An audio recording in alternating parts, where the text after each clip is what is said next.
everybody. Here we are again doing one of our nearly famous fireside chats with the wonderful Dean Kelly. Dean, you're dressed beautifully.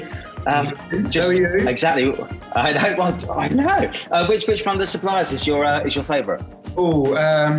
Chips or Daddy? Chips or Daddy? I'm not sure at the moment. Actually, Ralph Lauren. Ralph. Ralph Lauren. Try harder. So another question that came from the members today, which I thought was a brilliant one, and it's very pertinent to us, given that we've never managed it properly. We still work 15 hours a day. We're still doing 7 days a week. I'm not sure if that's because we churn so much work and we're just trying really hard, or the fact that our time management isn't great. But the question being, and I'll throw it straight to you, how do you find more time in the day? Yeah, I think everybody wants to have more time in the day. I think social media pulls a lot of people's time now. You get caught on it. I see with my children, they're on it for 5 minutes. It becomes an hour.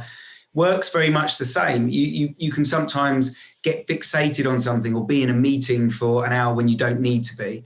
But in life, I've always felt that if you really want to do something, you will find the time. And sometimes, like me, I have to stretch my day, as you know, and I get up at 4:30 every morning, have done forever. But that's fine, and I enjoy that. And just like yourself, even if I knew how to relax, I don't think I'd want to. I like being 100 miles an hour and knowing more stuff and learning every day. But if you're in a business, you've got to be able to block out your time properly. If you're going to be in one of those meetings that's 45 minutes, then make sure it's 45 minutes. If it's 10 minutes, make sure it's 10 minutes. But also you have to give yourself time afterwards to download that information. Otherwise, that's a waste of time as well. I always used to say, look, if something's not going to give you a return on investment, don't do it. Don't make a call that's not going to get you anywhere. It's not even going to give you an intangible relationship or whatever else. Start to rework. And actually, there's a book called Rework where they kind of advocate not having meetings, because by the time you've had a meeting, it's already past the point of pain. You need to deal with it there and then on the floor and interact with your people. So look, I've been an advocate of Eat the Frog since about 2000. It's simple, it's easy. It was easy to give to my staff that they had to categorize their day, do their day plans, and make sure they carry those forward. Simple things. And I make sure, I'll tell you what was a big winner for me, was banning the word try. And I've talked to many lunches about this, and in about 2001, I just come up with, people used to go, oh, how did that go today, Gary? Well, I'll tell you, Dean, I tried to, no. Do or do not. There is no try. You either did or you didn't, right? Try in between. Yeah, everybody try. I expect you to try because you're at work, right? You're trying hard every day. You would be, or you wouldn't be at work. You'd be somewhere else. The fact that you didn't do it, I want to know what stopped it from happening, because that way I can deal with it. I can help you deal with it. And we've all been out of short trousers a long time. Take your medicine, get on with it. And that takes generally a conversation from 30, 40 minutes of this is how I tried down to what stopped it from happening. Right. And I think I've got, I learned a lesson about 10-minute meeting. Well, it started with the 11-minute meeting. So it's a really great way to use it as a business pitch. And to say, all I need is 11 minutes of your time, 10 minutes to pitch my ideas to you and tell you what we're thinking, and a minute for you to decide if you want to work with me. Now, most people can find 10 minutes in their day. But also, if you're going to have a meeting with someone, Emma's fantastic at this. She will analyze to work out exactly how much time I need in each meeting. She knows I'm going to cut to the chase, and she knows I love a 10-minute meeting.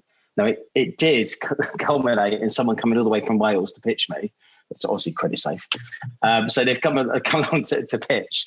I've got everything I wanted out of that conversation within 10, 11 minutes. And I stood up, thank you very much. She's going, was that it? I went, I've got everything I want. It's just, I don't need to, I've got other things to be doing. But it also meant that when I started out, it was 99% recruiting at S3, 99% recruiting. Then I needed to spend a bit more time in the business. So I sacrificed 20% of my time. So 1 day a week working on the business.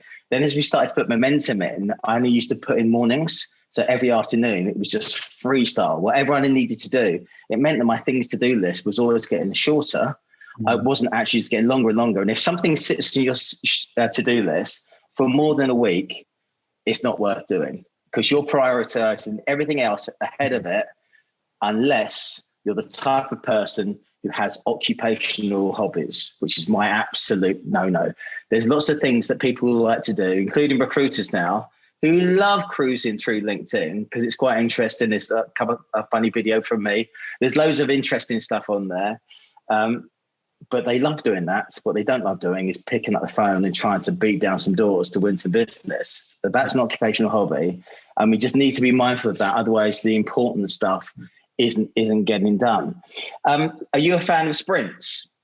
Yeah, I've always used sprints. I struggle to, if I don't use a sprint or as kind of a sprint metric throughout my week and my days, and with my staff, it's very hard to be on top of everything. It just stretches you too thin, because if everybody's doing the same thing at the same time, some of those are 2 hours, some of those I do shorter because we get a little bit more energy, get the desks thumping and people's chairs away and whatever else. But that way, everybody's doing the same thing. And I've always been a believer, and I know you are as well. In our environment, your sales floor is where you do sales, and it's where I learn from Gary and I learn from someone else and I listen to what you did. If somebody over there is resourcing, somebody's on LinkedIn, somebody's trying to pitch someone, somebody's trying to get past the gatekeeper, they're not learning. And you want that virtuous cycle within your business. You want people to learn from each other. So sprints lends itself phenomenally well to that. Making sure that you're not giving them stabilizers as well. They need to be able to ride the bike. And I made that mistake when I first became a team leader many, many, many years ago.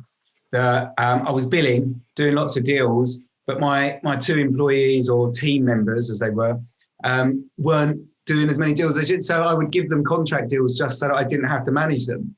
And what does that do? It teaches them nothing, right? It teaches them absolutely nothing. I think that's why if they keep... No, it teaches them you're a soft touch. Yeah. I didn't want to talk to them. I was just like, why do I have to be a team leader? Just take these deals, go away. But when they keep asking you questions because they know you're always going to give them the answer, just throw it back at them. What do you think you would do? And making sure that they think things through themselves. Because I think when you've got a boss that's very sharp, very clever, very on the ball, and they aspire to be like that, they're quick to get, they want attention as well. It's like a child. I want that attention. So I'm going to ask a question, but actually I want to make sure that I'm going with a solution, not a problem. And I think that's a core thing to getting your staff to time manage you as well as them. I think just to wrap this up, the most important asset, the most valuable asset any business under 15 staff has got is the boss's time. So be really, really, really stingy with it and only give it if you desperately have to, and you're going to get something from it. So thank you, brother, for your help again. We'll see you guys on the other side.